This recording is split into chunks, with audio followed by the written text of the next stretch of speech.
So good afternoon, everybody, and I'm sorry to break up the party. It's wonderful to see everyone here, basically spending time to listen and to talk about such a worthy cause. I mean, what's really great is this sort of festive environment, but net, it goes to show how much interest everyone has on the topic. So the transition is reshaping the way companies, countries, and investors, are thinking about the world. I mean, we spent the whole morning talking about it. And many companies today are really assessing, how they would navigate the low carbon transition. And most importantly, how do they deliver long-term value to investors as well as be true to all the other stakeholders. Sound governance is critical to the success of a company, and the protection of investors' interests and long-term financial value creation is something that, that needs to be considered. And so this is where boards can play a role. And boards provide oversight on companies and basically, help them address climate-related risks and opportunities. So today, we're going to be discussing practical ways in which boards can help these companies do so.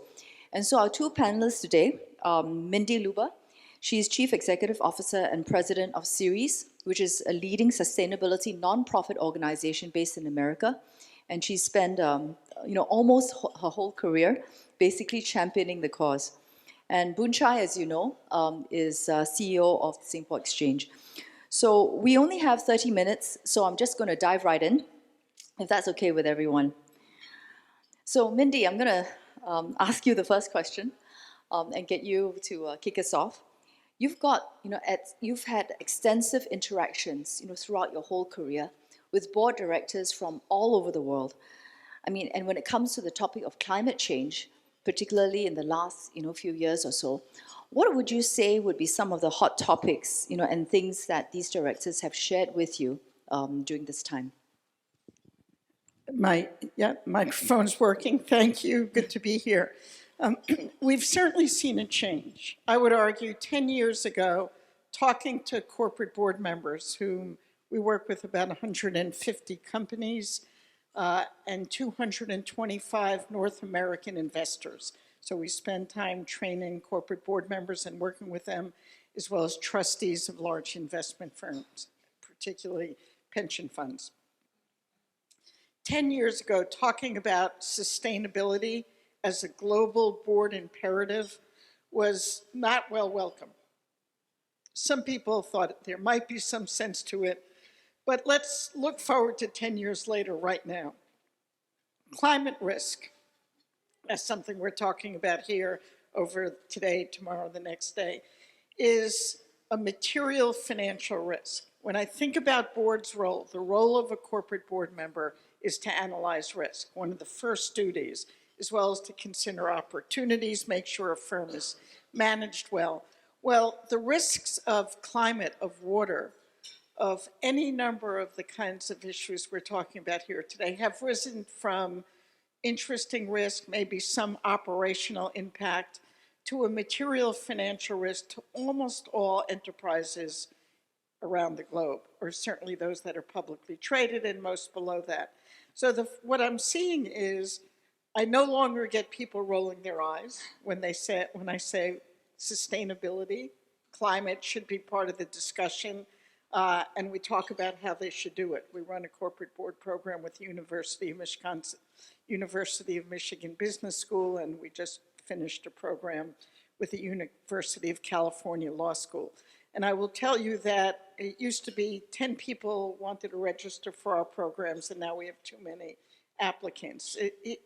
Sustainability at the board level has become an imperative. It is a common practice. Not everybody is doing it.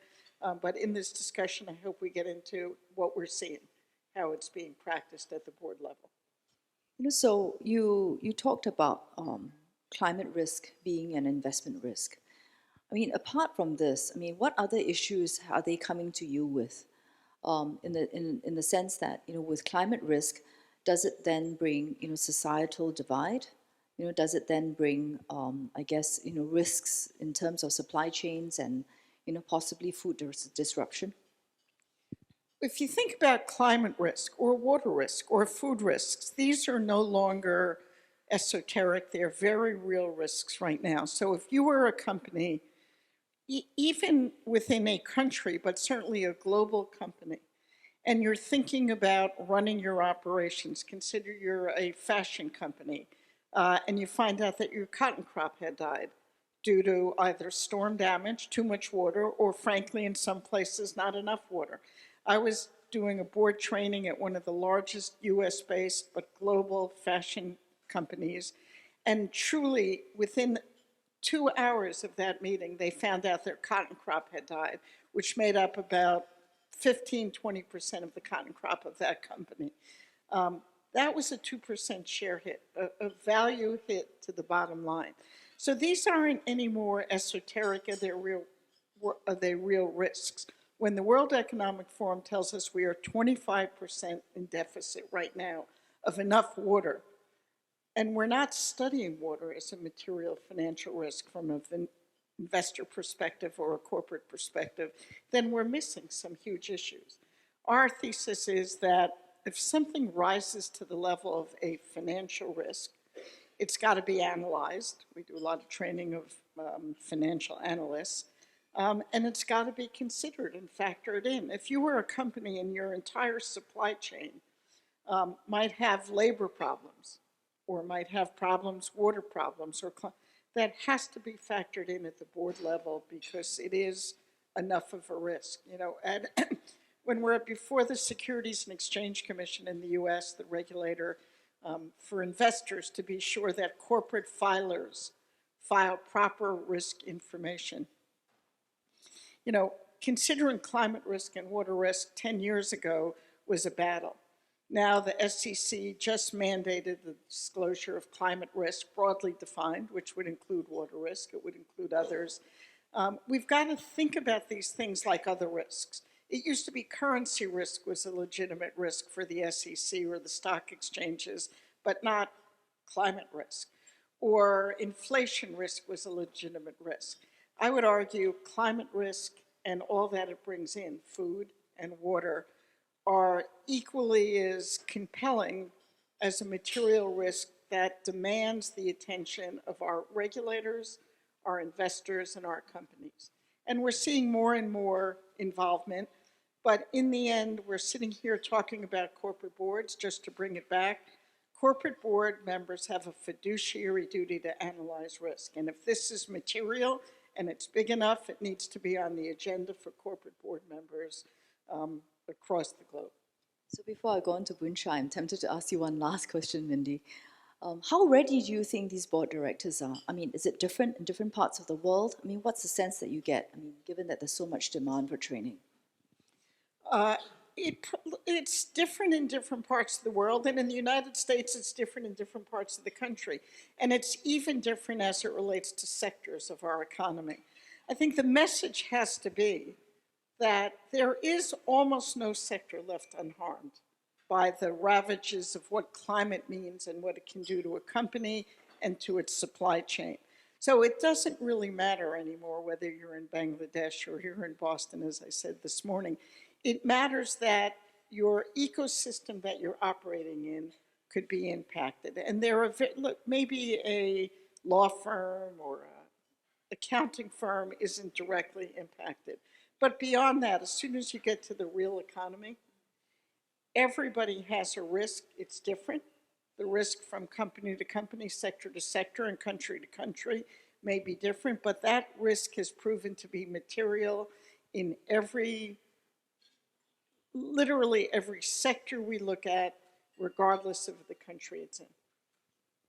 So, I mean, if given that this huge fiduciary responsibility, rests on board directors, and we've talked about how ready they are. I mean, Bunchai, in our part of the world, I mean, do you see any gaps that our board directors should prepare ahead for, especially where the sustainability issues are particularly complex? Good afternoon, everyone. Thank you for joining us this afternoon. Deborah, to your question, I wouldn't look at this necessarily as gaps because climate transition, net zero transition, sustainability is really quite an evolving topic and is moving at quite a fast pace.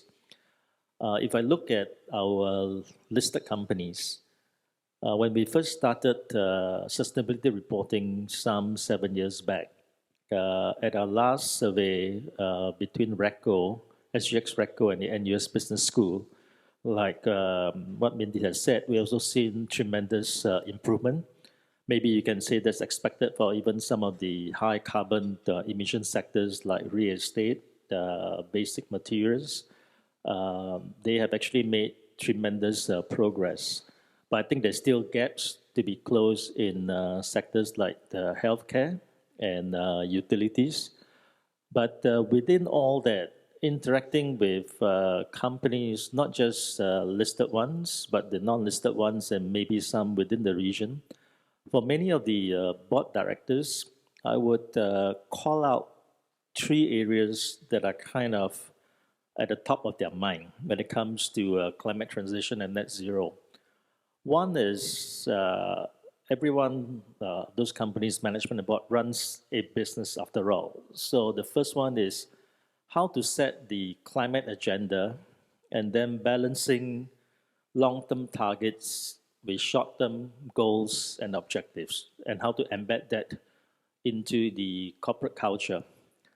And the second area there is concerns around greenwashing and the evolving roles of directors. And many a times, greenwashing isn't deliberate.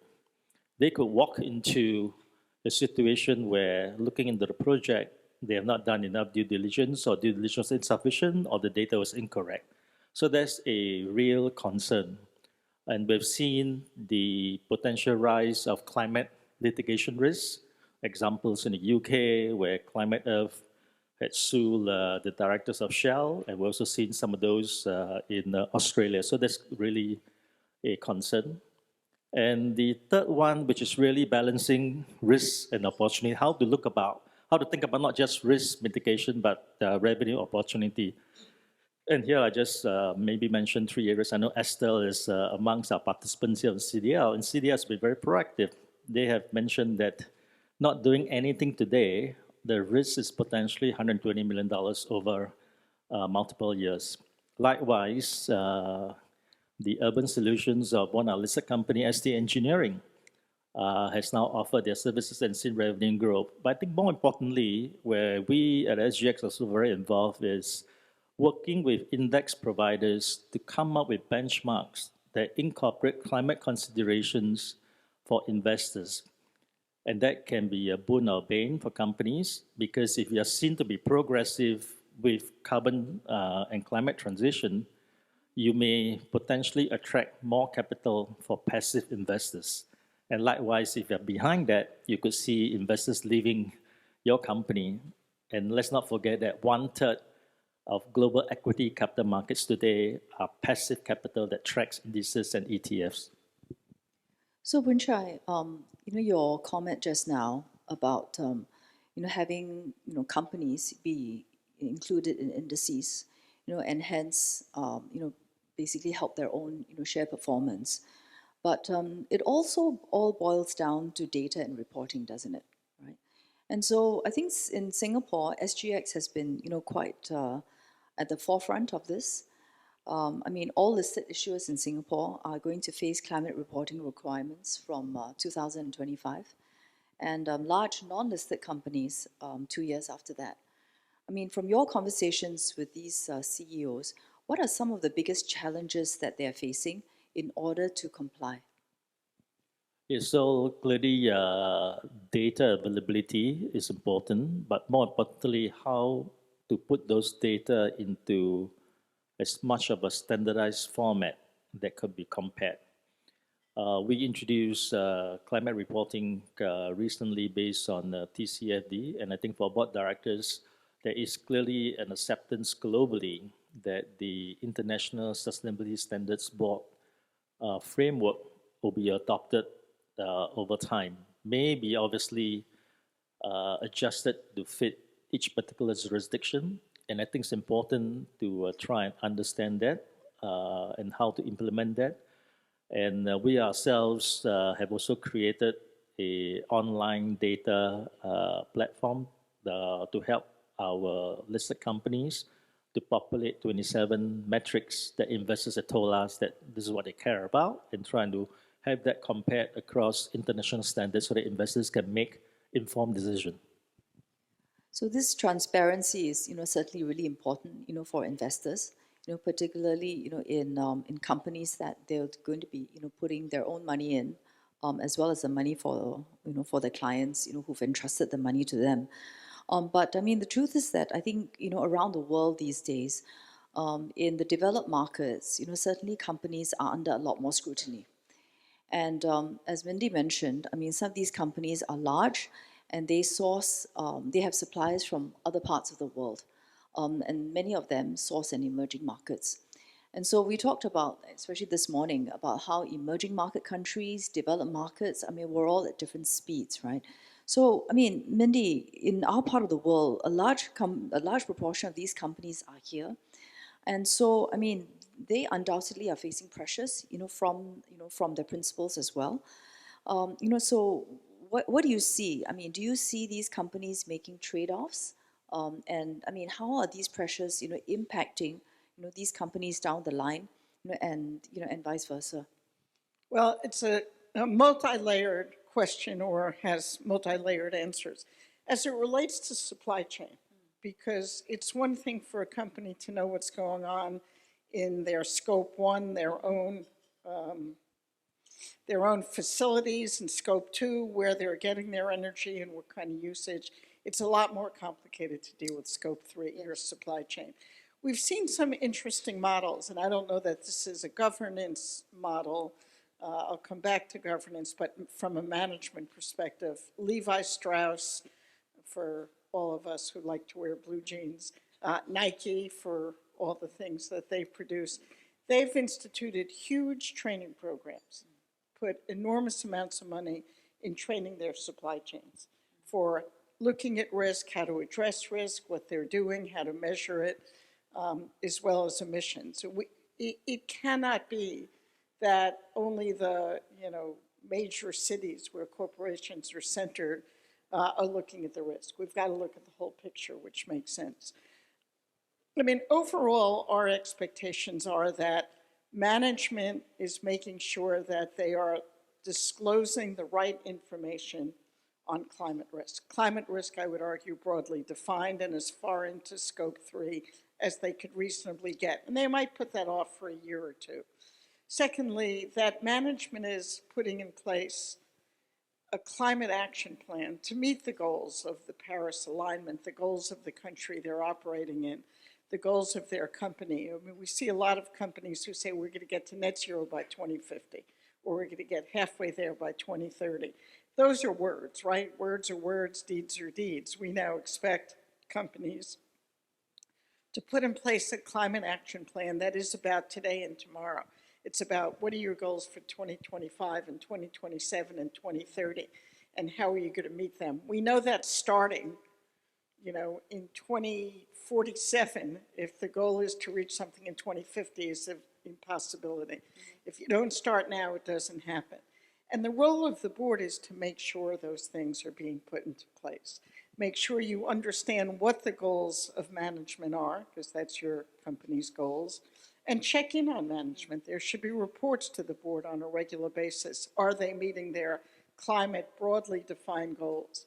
There needs to be people at the board level who have some expertise. And I don't mean one green board member who has green credentials. They went to graduate school in environmental studies, and then they were a sustainability officer. The expertise needs to be across the enterprise and across the board. You don't want to isolate one person. And the board needs to be educated. There are many companies that we work with. Dow is one of them. They have an external advisory board to their board, not to their management. So the board is getting independent information, even though there's lots of expertise within the company. So at the board level, there needs to be one or two, and probably one major sustainability goal. I would argue that the CEO's compensation ought to be tied to that as a key metric. And then the management needs to present to the board how they are meeting those goals, short, medium, and long term, what kind of management systems are put into place, how much disclosure and transparency there is, and what they're telling their investors. We work with 700 global investors, or 225 in North America. They are looking at climate risk and, frankly, climate opportunities, what comes from that. But they're looking at it and honing it in ways that they never did before. They want to understand what the enterprise whose board they're on, what kind of goals, how they are meeting the goals, what the risks are for not meeting them, and what they're doing to assure their supply chain feeds into their goals. If I could just extend a point on the supply chain that Mindy mentioned, just to share in terms of emerging development. I'm quite involved with the GFAN, which is the Glasgow Financial Alliance for Net Zero, where financial institutions are members of that. So the financial institutions are under pressure to decarbonize their portfolio, but they, in the end, requires real economies carbon reduction, which is really the companies.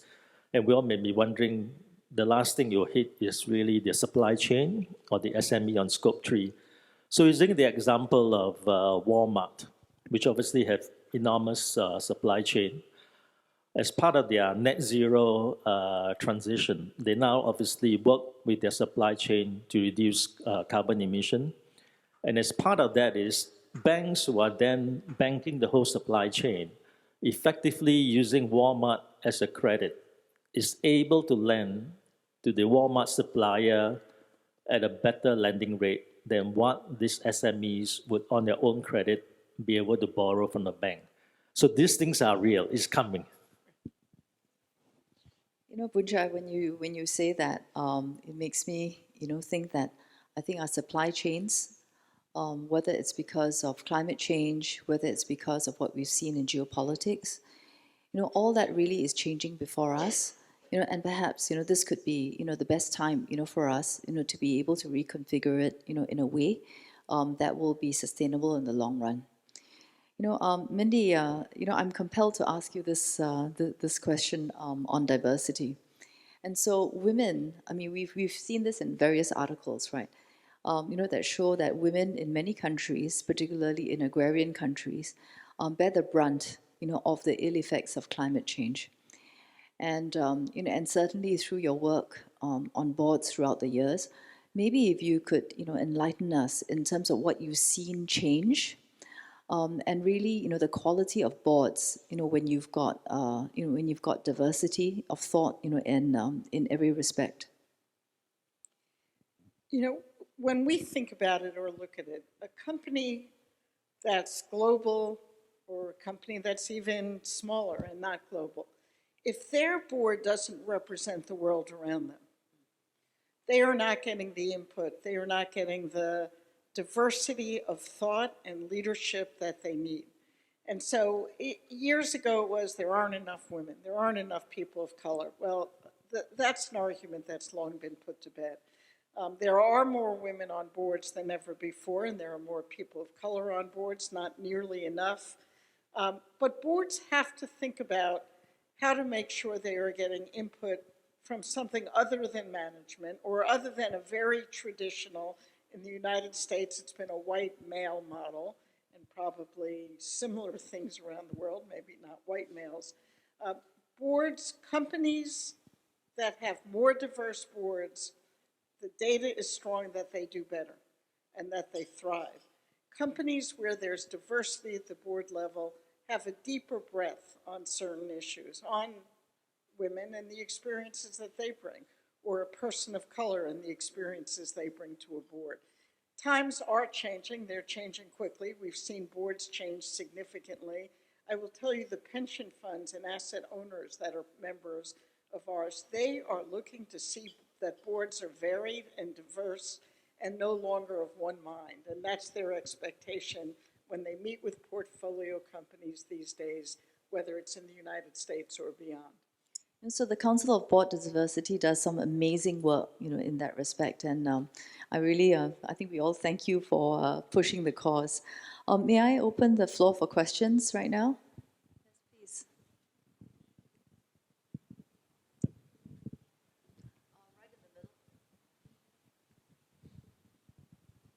Do we have roaming microphones or not?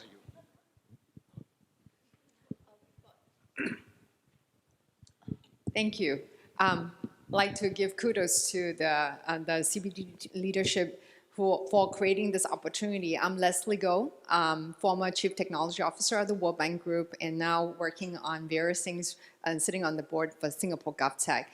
And my focus area is on technology. And one of the areas that, Mindy, you talked about is that diverse board members. And it's also about multidisciplinary skills to bring together that kind of lens, not just from a risk mitigation, and also opportunities and aligning incentive model.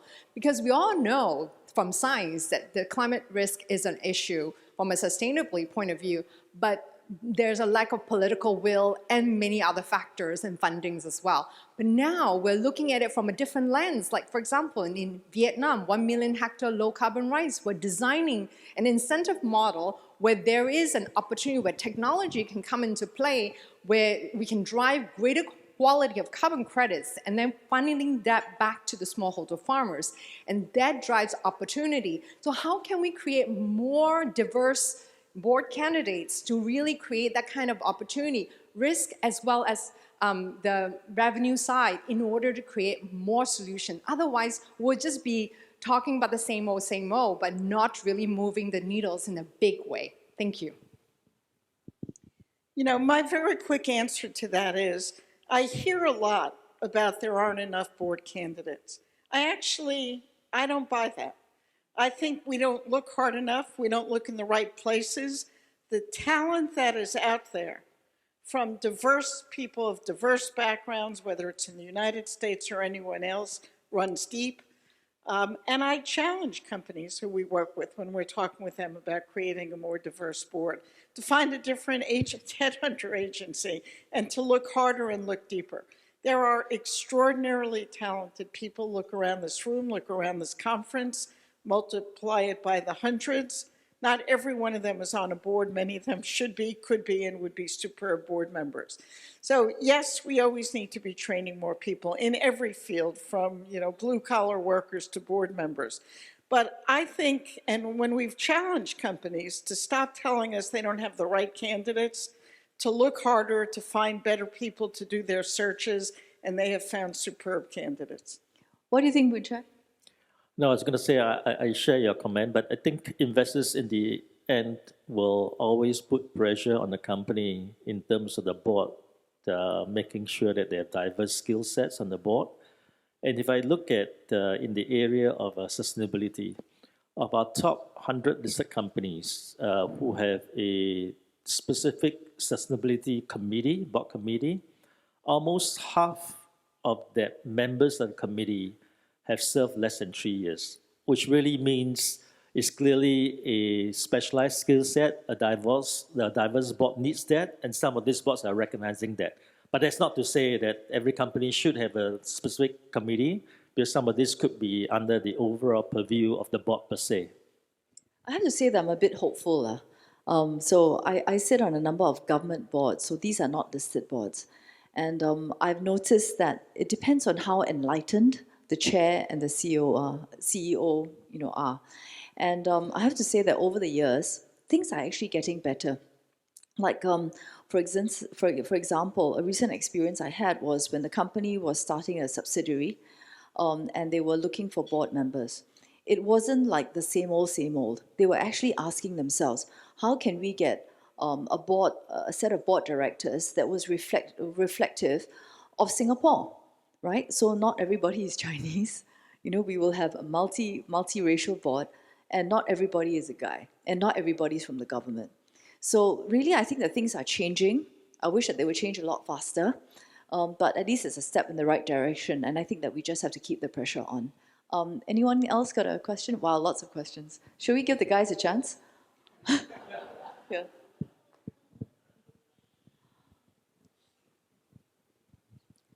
Martin, are you going? Thank you very much. I have an open question to the panel. My name is Martin Hazy. I'm the chair of the Premier's Climate Change Council in South Australia. So I represent the South Australian government. My question is a board governance question, most particularly about what you're seeing at a regional or global level with regards to the impact of insurance and insurance actuaries on climate risk and how that is influencing board governance and board decision making. So I'll give you two answers. Right today, or it was probably last Thursday and Friday, my colleagues in the United States were co-hosting a conference with the Insurance Commissioner of California, bringing 200 insurers together. I think the insurance industry is way behind in pricing the risk properly. And instead of pricing it properly and getting involved in ways to mitigate the risk, as they did with earthquakes and earthquake insurance, and fire codes in buildings to make sure there were stronger fire codes so they weren't paying off higher rates, or seatbelts, where insurers were out front and getting seatbelts because otherwise they could be paying a higher thing. They have largely been doing one of two things, either ignoring climate or going to the opposite end. In California, two of the major insurers in the United States pulled out of the state. Too many risks, too much. On oceanfront property and water property across the United States, insurers are just pulling out. The answer cannot be, we're just going to take our marbles and go home. We have got to come up with the right pricing structure. In the United States, pricing insurance is based on last year's numbers. It's a very look back rather than let's look forward and see what the world's going to look like. So I believe we've got a long way to go for reinsurers and insurance companies to be part of this debate in a very different way than they've been part of. And I think the regulators have a very clear role across the world in regulating those insurance companies. If they are not pricing climate risk in a way that's real, and that does bring the need for certain subsidies, because they may price certain people out of the market, then they're not doing their job. And we've got a long way to go. I think that is a very important lever. Think about insurance companies. There are two things. One is they insure us, so they take our money for their upkeep and for insurance that they have to pay off. But they're also one of the largest investors in the world. And right now, most insurance companies are investing in fossil fuels, in fact, more than many other investment firms. So you raise an important sector of our society, and I would argue even the most progressive insurers are not factoring in climate risk and water risk and what those things mean to our economy, literally today and moving forward. You know, we should have an insurance workshop next year or a side event. Thank you for that question. Can we take a last question at the end of the room? Thank you. Hi, I'm Seok Lan from Temasek, and I currently run the investment stewardship. It's a new function. I used to run legals before. Xiao Lan's my classmate. Yeah. Ooh. No, thanks for this opportunity. I think the comments from the speakers have been so wonderful. The common thread really has been that, even as last comment from Deborah, has been that, you know, ultimately it's about the board, right? It's about the board, it's about management and what the intentionality and the purpose is. But, and Mindy has laid out all the must-haves and the, you know, the ideal situation. Well, as we see our boards, there's a range, right? As it relates to climate, as it relates to society. There's a range of awareness, preparedness, willingness to do certain things. So I want to be a bit provocative in the sense that if it is urgent, and we're talking about, you know, years away, to be able to meet this crisis. What can you do? What can one do? And maybe this is directed to Mindy, because we actually have Boon Chai here as a regulator. And Deborah, coming from BlackRock, you know, BlackRock has felt the anti-ESG movement so strongly. But if you had one wish list, right, from a corporate perspective, so I'm wearing my corporate hat, from a corporate perspective and with respect to the boards, what would you like the regulators to do in terms of sort of not compelling, but giving boards an ability to actually act in the interests of the world and planet? And I say this, I guess, I mean, you know, there's been one thought, and it wasn't mine. It was, I think, Robert Eccles, I think, Harvard, MIT, and he suggested that maybe all companies should actually become B Corps, because your fiduciary duty is then elevated. And the boards are then compelled, and they have the cover to do what is right and what is needed. So in that spirit, I think, Mindy, since we have the regulator here, if there were a wish list on your part to jumpstart, to really get us there in short order, what would it be? Well, it's both, there's a wish and there's a practical reality. So my wish is for people like you to be on corporate boards across the world with the kind of background you talked about. But let me be a little bit more clear. There is no question if we could regulate it completely and just say this is how it should look, you know, every board should have 40% of this or 20, that would be great. I don't think that's likely to happen. In the US, investors are expecting and demanding companies to have a diverse board.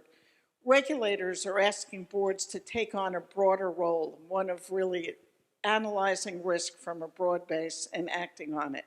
If companies even did that, responded to what the SEC expects right now, if you have a material risk, disclose it. And once you disclose something as material, then the board really does need to address it. They need to get in there and say, okay, this is a risk. What are the answers to it? How are we managing the risk? What are our roles for management throughout, all the way to the supply chain? So my wish is if regulators could do it, that would be great.